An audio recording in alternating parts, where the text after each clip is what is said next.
musyrikun. La haula wala quwwata illa billahil aliyyul azim. Assalamualaikum warahmatullahi wabarakatuh.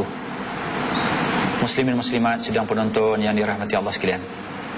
Alhamdulillah, kita bersyukur kepada Allah Subhanahu wa taala kerana pada pagi ini kita telah pun dapat bersama-sama.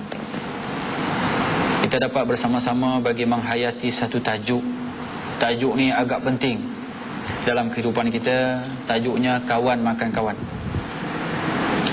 Semua orang ada kawan. Depan saya ni kawan. Ada yang kawan, ada yang pernah putus kawan, lepas tu ada pernah kawan balik. Dah 2-3 kali putus, 2-3 kali kawan balik. Ada yang putus tak kawan-kawan terus. Itulah sifat kita dengan kawan. Sebenarnya di sana Nabi SAW telah menyebut di dalam hadis dia. Nabi bersabda, la yu'minu ahadukum hatta yuhibba li akhihi ma yuhibbu li nafsihi. Tidak dikira seseorang itu beriman, tak beriman seseorang itu sekiranya dia tidak kasih kepada saudaranya seperti mana kasih pada dirinya sendiri. Saudara ni termasuk kawan, teman, taulan, itu adalah saudara kita. Adik-beradik kita, itu adalah saudara kita. Kita tak boleh sayang, tak boleh kasih kepada kawan-kawan kita seperti mana sayang pada diri kita, kita dianggap tidak beriman. Sedangkan iman itu amat perlu, amat penting bagi manusia untuk menentukan masuk syurga ataupun tidak. Iman. Maka berhubung dengan kawan, tuan-tuan dan puan-puan yang dirahmati Allah sekalian, kita selalu dengar istilah-istilah ni. Istilah, bila tajuk kita hari ni kawan makan kawan, kadang-kadang kita dengar orang makan orang, haruan makan anak. Hari ni kawan makan kawan. Sebenarnya istilah ini terlalu popular. Kerana apa? Terlalu ramai kawan makan kawan. Dan ada orang bila dia dapat makan kawan dia, dia rasa seronok boleh makan kawan dia. Dia rasa puas hati kerana dapat makan kawan dia. Dia rasa gembira kerana dapat makan kawan dia. Sebenarnya kita patut menderita apabila kita telah makan kawan kita. Kerana kita ketika itu berada dalam keadaan tidak beriman. Ada setengah orang bila dia boleh makan kawan dia, dia bangga. Dia tengok padan muka dia. Sepatutnya dia kena bersedih. Ya Allah, aku telah pun menyusahkan kawan aku. Aku telah menyebabkan dia malu. Aku telah menyebabkan dia menderita. Untungnya apa? Untungnya tak ada apa. Kita bila makan kawan tak dapat untung dia. Kalau makan nasi ada kenyang dia, makan kawan dapat untung apa? Kadang-kadang ada kawan lain pula akan makan kita. Begitulah putaran alam. Kita makan kawan ni, kawan lain pula makan kita. Begitulah dia, berputar. Sepatutnya tidak berlaku begitu. Muslimin, muslimat yang dirahmati Allah sekalian, saya nak menarik perhatian di sini. Apabila kita nak berkawan, kita kena pastikan untuk apa kita berkawan. Kalau kita berkawan kerana hartanya, kita akan kecewa. Kalau kita berkawan kerana pangkatnya, kita akan kecewa. Maka untuk memastikan bahawa apabila kita berkawan seseorang itu, kita mendapat faedahnya, berkawanlah kerana Allah. Apabila kita berkawan kerana Allah, Allahu Akbar, kita tidak akan kecewa. Kita akan mendapat faedah daripada apa yang kita lakukan. Apabila kita berkawan kerana Allah, Allah akan tolong dalam persahabatan kita. Apabila kita berkawan seseorang itu kerana Allah, kita tidak akan kecewa dengan perbuatan dia. Bila dia marah kita, kita ucap terima kasih kepada dia. Itu orang berkawan kerana Allah. Bila dia marah kita, terima kasihlah kerana awak marah saya. Kalau tidak, saya akan buat salah ni terus menerus. Itu orang berkawan kerana Allah. Tapi kalau dia berkawan kerana orang tu, kerana sesuatu selain daripada Allah, bila orang marah dia, dia akan marah balik. Bila kawan marah dia, oh, kau marah aku, ingat aku tak boleh marah kau. Dia marah, bergaduh. Bila bergaduh, putus hubungan. Bila putus hubungan, terputus silaturahim. Tidak akan masuk syurga bagi orang yang memutuskan hubungan silaturahim. Itulah akibat dia. Bagi orang yang berkawan kerana Allah, bila kawan dia susah, dia terasa susah. Ya Allah, kawan aku susah. Ya Allah, aku nak tolong dia. Ya Allah, dia dapat merasai susah kawan dia kerana apa? Kerana dia berkawan kerana Allah. Allah akan transfer perasaan susah saudaranya ke dalam dirinya. Kadang-kadang kawan kita susah, kita tak dapat rasa susah macam mana dia rasa. Sebab kita berkawan kerana lain, bukan kerana Allah. Allah tak dapat pindahkan rasa susah dia dalam tubuh kita. Bila kawan kita sedih, menderita, dia menangis, keluar air mata, kita dapat rasa macam mana penderitaan dan kepedihan dalam jiwa dia. Kita dapat rasa. Sebab apa? Allah pindahkan perasaan dia dalam perasaan kita. Kerana apa? Kita berkawan kerana Allah. Maka kita adalah teman di situ, kita adalah taulan di situ, kita adalah sahabat di situ. Tidak ada kawan yang paling bernilai selain daripada kita boleh sama-sama menangis, sama-sama ketawa dengan dia. Kawan yang mungkin yang kita kawan hari ini, dia hanya boleh mampu ketawa bersama, tapi menangis bersama belum tentu. Bila kita ketawa, dia turut ketawa, seronok, berdekah-dekah. Tapi bila kita menangis, kita menangis seorang. Dia tak akan berkongsi untuk menangis bersama kita. Maka oleh demikian, kalau sekiranya kawan yang ada sekarang ni, kita berkawan bukan kerana Allah, betulkanlah. Betulkanlah niat kita, betulkanlah kaedah persahabatan kita tu, supaya dia berjalan di atas niat kerana Allah. Ini sangat penting tuan-tuan dan puan-puan, kerana untuk memastikan kita sentiasa dijaga dan diawasi oleh Allah Subhanahu Wa Taala. Kita jumpa lagi insya-Allah selepas ini.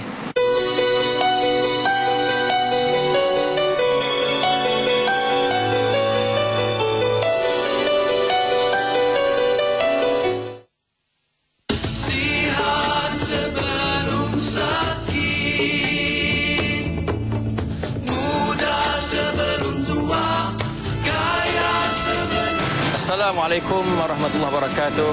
Bersama saya dan panelis jemputan secara langsung dari Dataran Kewangan Darul Takaful dalam Al-Kuliah jam 5 petang, eksklusif hanya di TV3.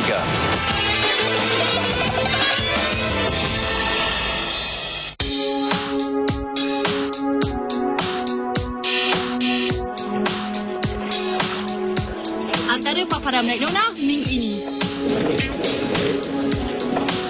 Berjayakah wanita menyahut cabaran bergelar angkasawan pertama negara? Harapan saya besar actually. Bukan untuk saya, tapi untuk angkasa. Actually it's not easy lah.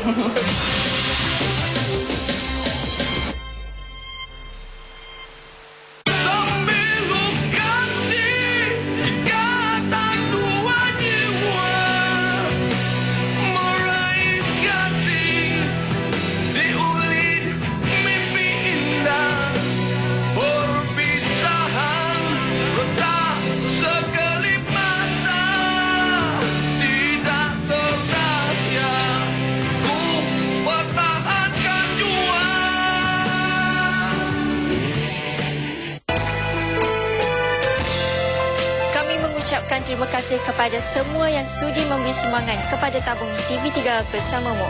Namun awas, kami dimaklumkan ada pihak yang menggunakan nama tabung TV3 bersamamu untuk mengutip derma dari rumah ke rumah dan tempat-tempat awam. Jika anda didekati kumpulan ini, sila hubungi talian tentera.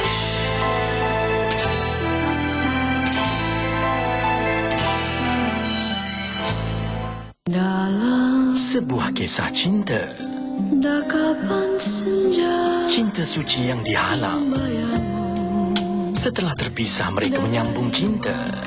Terlalu lama abang kehilangan arah. Abang tak boleh luput tak kenangan kita bersama di sini. Cinta dihalang lagi. Aku, anak hasra yang mak engkau tengah menggata mengurat sekarang ni. Bukan mak aku yang tergila dengan bapak engkau. Bapak engkau yang tergila dengan mak aku. Dakapan senja dalam Cerai Karama di TV3. Muslimin muslimat yang dirahmati Allah sekalian, bertemu lagi kita. InsyaAllah kita akan terus membicarakan di bawah tajuk kawan makan kawan. Kita bila berkawan, berbalik kepada apa yang saya sebut pada awal tadi, apabila kita berkawan kerana Allah, kita akan sayang kepada kawan kita kerana Allah, dan kita akan bantu kawan kita kerana Allah, dan kita akan jaga maruah dia kerana Allah. Sebab tu bila orang cerita tentang keburukan kawan kita, kita akan tolak cerita buruk tu. Itu dinamakan kawan kerana Allah. Ini tidak. Kita bila berkawan dengan seseorang nak cari keburukan dia. Bila kita berkawan dengan si A misalnya, kita pun pergi berkawan dengan dia. Tujuan kita berkawan nak cari keburukan dia, bukan berkawan kerana Allah. Maka apabila kita dah tahu dia tu ada keburukan, kita tinggal dia. Kita cerita pula keburukan dia pada orang lain. Dia tu saya tahulah, saya dah kawan dengan dia lama dulu. Dia teruk. Allah gitu gini. Maka dia akan dilaknat Allah. Bagi seorang kawan, apabila orang menceritakan kepada dia, awak saya tengok kawan baik dengan dia tu. Yalah baik. Dia tu okey ke? Apa yang okey? Tak adalah, dia tu kamu rasa tak ada masalah ke? Orang lain pula susah hati apabila tengok orang ni berkawan kerana Allah. Orang lain yang sakit. Tak pasal-pasal jadi susah, rasa risau, tak menentu. Dia pula cerita dia tu jaga-jaga sikit dia tu. Dia tu sebenarnya bukan baik sangat. Tak tahulah selama saya kawan dengan dia, saya tak nampak dia tak baik. Lagi sakit kawan tu. Sakit sebab dia nak ajak kita sama-sama kata tak baik, tapi kita tak pernah kata tak baik. Dia tu dulu ya, mungkin dulu, sekarang saya tengok dia okey. Dia alhamdulillah, selama saya kawan dengan dia, dia seorang yang baik, seorang penyayang. Dia tak pernah menyusahkan saya. Awak nak dengar cerita dia, cerita lama dia? Tak payah ceritalah, saya tak nak dengar cerita lama dia. Buat apa nak dengar cerita lama dia? Inilah dia kawan. Kalau sekiranya kita jumpa kawan macam tu, pertahankanlah kawan tu. Kerana dia berkawan kita pasti kerana Allah. Kalau dia bukan kawan kerana Allah, dia tak akan mampu macam tu. Kalau orang datang, kau nak dengar cerita dia? Cerita apa? Tolong cerita sikit. Ini bukan, ini tak boleh. Jangan. Kalau ada orang nak cerita keburukan kawan kita, jangan dengar. Kalau boleh, jangan dengar. Awak boleh tolong tak? Tolong apa? Tolong diam. Tolong jangan cakap keburukan dia. Boleh tak? Sebab apa? Sebab tak guna kamu cakap keburukan dia. Bukan dapat apa. Kalaupun dia tak baik, mungkin dulu dia tak baik, sekarang dia dah baik. Itu cara berkawan. Ini tidak, kita pelik betul lah. Kita mesti menceritakan kebaikannya pada orang lain. Saya berkawan dengan dia lama, baik, dia baik. Adalah keburukan dia, bukan tak ada. Tapi bukan untuk diceritakan pada orang lain, untuk kita betulkan. Kalau kita sayang dia, kalau kita kawan dengan dia kerana Allah, bila dia buat salah, kita tepuk belakang dia, ingatkan dia. Mat, saya tengok kamu buat macam ni tak elok lah, tak manis lah, tak sesuai lah dengan kamu. Kamu ni rupa cantik, tapi kalau kamu buat macam ni, kalau orang tahu, habis kamu. Nampak tak cantik? Untuk tegur dia, bukan untuk cerita kat orang. Bila dia buat baik, baru cerita kat orang. Jangan cerita kat dia, nanti dia rasa seronok lebih. Yang dia buat baik, cerita kat orang. Yang dia buat buruk, kita cerita kat dia. Macam kita tengok kat kedai makan tu, ada kan kadang-kadang kedai makan tu dia ada tulis istilah ni. Kalau sedap, cerita kawan. Kalau tak sedap, cerita kepada kami. Maknanya kita jangan cerita kat orang kalau tak sedap. Ni bila kita makan kedai tak sedap langsung, pergi cerita kat orang semua. Kedai tu tak payah makan, tak sedap tau. Kita pergi cerita kat orang. Sepatutnya kita pergi jumpa tuan dia. Awak masak bukan tak sedap, sedap. Tapi awak kurang ni. Kalau awak tambah ni, lagi sedap masakan awak. Itu kita telah melakukan satu kebajikan yang besar. Kita telah melakukan satu kebajikan yang cukup besar sebenarnya. Kita bantu dia. Tapi kalau sedap, tak payah cerita kat dia. Cerita kat orang, oh kedai tu sedap sungguh makan. Kalau awak nak makan, cuba sekali kedai tu. Hebat, alhamdulillah. Sebenarnya orang yang paling berkemampuan untuk menjatuhkan orang, kawan lah. Kawan lah yang paling mudah untuk jatuhkan kawan. Sebab kalau dia cerita keburukan kawan dia, orang mudah percaya. Tapi kalau musuh cerita keburukan dia, mungkin orang susah nak percaya. Dia tu memanglah, dia tu dua orang tu tak baik. Bila dia cerita kita, dia tu jahat ni. Awak macam mana? Saya lama dah tak kawan dengan dia. Orang boleh fikir, oh dia cerita keburukan orang ni sebab dia tak baik dengan orang tu. Tapi kalau kita kawan baik dia, kita cerita, Allah, ni saya nak cerita awak ni, saya kawan baik dia, tapi awak jangan cerita kepada dia, kata saya cerita kat awak. Itu lagi bahaya. Dia tu sebenarnya tak baik. Oh ya ke? Tapi awak jangan cerita kat awak. Awak jangan cerita kat dia, kata saya cerita kat awak. Itu yang paling jahat sekali. Kawan yang paling tak guna ni itulah. Dia melaga-lagakan. Kawan ni pula pergi cerita kat kawan tu, kawan baik awak tu cerita kat saya, kata awak gini-gini, betul ke? Ya ke kawan saya cerita kat awak macam tu? Ya. putus hubungan dua orang tu. Sampai hati awak cerita kat orang tentang saya gini. Sebab itulah tak boleh. Apabila kita menceritakan keburukan kawan kita pada orang lain, satu hari kawan kita akan tahu. Satu hari kawan kita akan tahu, lambat ataupun cepat saja.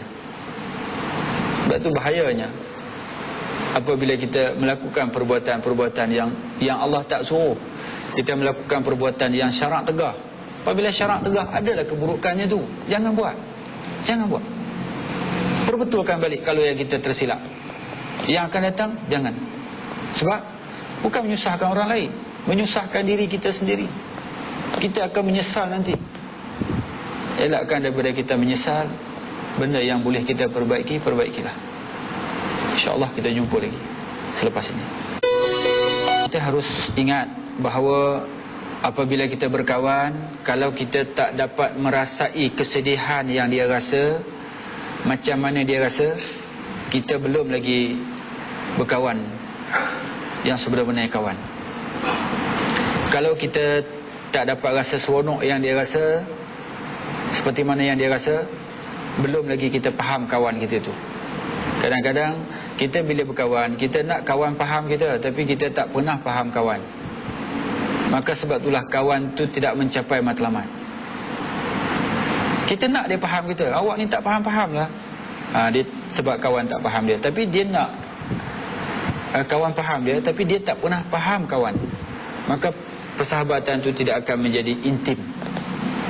Sebab tu apabila kita tengok ada orang sanggup menghabiskan apa yang ada padanya untuk kawan dia, kerana apa? Dia tahu, dia dapat rasa lah tu. Susah kawan tu dia dapat rasa. Tapi kalau dia tak dapat rasa, bila kawan dia susah, dia akan tinggalkan. Tinggallah. Sebab dia tak dapat rasa lah tu. Maknanya dia belum berkawan sebenarnya dengan orang tu. Kita tengok di dalam peperangan Ahzab bagaimana cantuman kasih antara kawan dengan kawan. Bila di dalam peperangan Ahzab, tentera-tentera Islam terkepung, tak ada makan, tak ada minum. Tiba-tiba ada satu sahabat, dia masih ada sisa air untuk minum. Bila dia buka air nak minum, dia terdengar kawan sebelah minta air. Dia kata, jangan habiskan air, simpan saya sikit, saya dahaga juga. Dia tak boleh telan. Pada dia, kalau dia minum air ni, habis. Bukan kata lebih, tak cukup ke dia. Dia tak sanggup minum, dia bagi kawan dia sebelah. Bila kawan dia ambil air nak minum, dia dengar pula kawan sebelah, jangan habiskan air, simpan saya sikit, saya dahaga. Dia tak jadi minum, dia bagi kawan sebelah. Macam tu juga kawan sebelah, bila nak minum, bunyi suara kawan sebelah. Akhirnya sampai orang di hujung sekali. Bila orang di hujung sekali, bila dia nak minum, tak ada orang pun yang minta air selepas dia. Bila dia nak minum, dia tengok air tu, dia kata, air ni yang boleh sampai kepada saya daripada depan, sepatutnya dah habis air ni, tetapi oleh kerana kemuliaan sifat sahabat di depan, sampai menyebabkan orang lain tak minum. Bila sampai kepada dia, kalau aku minum, bermakna aku tidak bersifat kasih sayang dengan kawan-kawan aku hadapan. Walaupun di belakang tidak ada yang minta, dia curah air itu ke bumi. Biar dia tak minum macam mana kawan tak minum. Dia nak berkongsi rasa, sebab dia dapat rasa apa yang kawan dia rasa. Kalau dia tak dapat rasa, dia minumlah. Dia kata, apa peduli, belakang aku bukan ada orang lagi, dia boleh minum. Tapi dia dapat rasa, maka dia tak minum. Inilah benda yang sepatutnya kita tanamkan dalam kehidupan kita. Bila kawan buat baik, kita kena ingat sampai bila-bila. Bila kawan kita buat tak baik pada kita, lupakan. Hari itu lupakan. Ini formula untuk nak jaga kawan. Kadang-kadang bila kawan buat baik lama, sekali kawan buat jahat, kita ingat selama-lamanya. Tak apalah, kau buat kat aku takkan lupa selama-lamanya. Buat apa yang nak ingat benda yang tak baik? Itulah menyebabkan akan menjadi titik-titik hitam dalam hati kita, menyebabkan timbulnya penyakit-penyakit lain seperti iri hati, sombong, bongkak. Hasil daripada kita menyimpan benda buruk dalam tubuh kita. Kawan buat kita sekali, kita ingat sampai mati. Buat apa? Yang patut kita ingat kebaikan dia tu. Walaupun satu kebaikan yang dia buat, kita kena ingat sampai mati. Keburukan yang dia buat, walaupun banyak, lupakan. Tak payah simpan dalam hati. Maka tak adalah sifat dendam, tak adalah sifat benci, Tidak ada sifat nak marah dan sebagainya. Bila dia buat kita macam tu, kita tak simpan. Esok bila datang minta tolong kita, kita cepat bagi tolong. Dulu dia pernah hina kita, dia pernah memalukan kita. Tiba-tiba satu masa dia jatuh susah, dia datang kita minta duit. Dia kata, Mat, saya datang ni sebenarnya nak minta tolong sikit. Apa dia? Saya ni sesak ni, tak ada duit, anak nak sekolah. Kalau kita ingat apa yang dia buat dulu, kita akan kata apa? Oh, susah cari aku. Masa senang dulu, kau hina aku, kau bagi aku malu. Pergilah cari kawan-kawan kau yang lain. Kita akan terbit perkataan tu. Tapi kalau kita tak simpan benda yang buruk dalam tubuh kita, ya ke? Aku tak tahu kata kau susah, aku ingat kau senang. Tak apalah, aku ada sikit ni, kau ambil lah. Kau ambil lah, kau gunakanlah. Yang sikit ni yang ada pun. Ini yang aku boleh tolong kau. Bila dia dapat bantuan daripada kita tanpa kita mengungkit apa yang dia buatkan kepada kita dulu, apa akan berlaku pada masa itu? Dia akan rasa terharu. Dia akan rasa terharu, ya Allah, aku dulu kata kat dia, aku fitnah dia, aku bagi dia malu. Tapi bila aku susah, aku minta pertolongan dia, dia tak sebut pun apa yang aku buat dekat dia dulu. Mulia sungguh hati dia. Aku malu pada dia, aku nak jadi orang baik. Ni dia. Maka dia jadi baik kerana malu dengan kelakuan yang kita tunjukkan kepada dia, kebaikan yang dia dapat, pahala kita dapat. Tapi kalau kita sebut balik keburukan dia, oh, sekarang kau cari aku masa susah, masa senang kau tinggal aku, kau hina aku, dia akan tinggalkan kita dengan dendam, tambah membara dendam dia. Oh, tak apa, dia tambah lagi. Maknanya dia tak dapat kebaikan, kita tak dapat kebaikan. Bukan senang nak bagi orang jadi baik. Kadang-kadang kita ajak orang tu hari-hari untuk buat baik pun belum tentu dia jadi baik. Tapi dengan sedikit kelakuan mulia yang kita tunjukkan, orang boleh jadi baik. Subhanallah. Kita tengok bagaimana Nabi SAW ajak bapa saudara dia masuk Islam hari-hari, sampai mati tak masuk Islam. Tu yang saya katakan, bukan senang nak ajak orang buat baik, bukan senang nak suruh orang jadi baik. Tetapi kalau dia boleh jadi baik hasil daripada kelakuan tindakan kita, saya tak tahulah pahala banyak mana yang sepatutnya kita dapat. Hanya Allah yang tahu nak mengganjarkan kita. Tapi tak ramai orang yang boleh tunjukkan sifat dan kelakuan yang macam tu. Kerana orang lebih sifat membalas dendam. Orang lebih suka menunjukkan sifat yang ada kuasanya, dia akan tunjuk kuasa dia. Yang ada rupa dia, dia akan tunjuk rupa dia. Yang ada hartanya, dia akan tunjuk harta dia. Orang kaya, dia akan kata tak apa, saya bukan minta duit dia pun. Yang ada kuasa, dia kata tak apa. Jadi masing-masing nak tunjuk kelebihan dia, bukan nak tunjuk sifat tawaduknya, sifat rendah dirinya. Kita sepatutnya kita berlomba-lomba lah menunjukkan sifat rendah diri kita. Sebab apa? Kita menunjukkan sifat rendah diri kita, orang lain dapat faedah.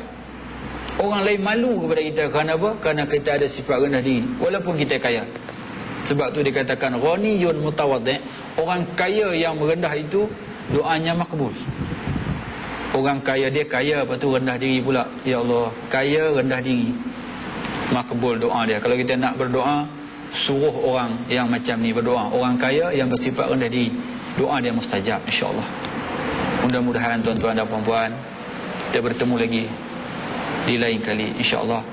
Wabillahi taufiq wa hidayah. Wassalamualaikum warahmatullahi wabarakatuh.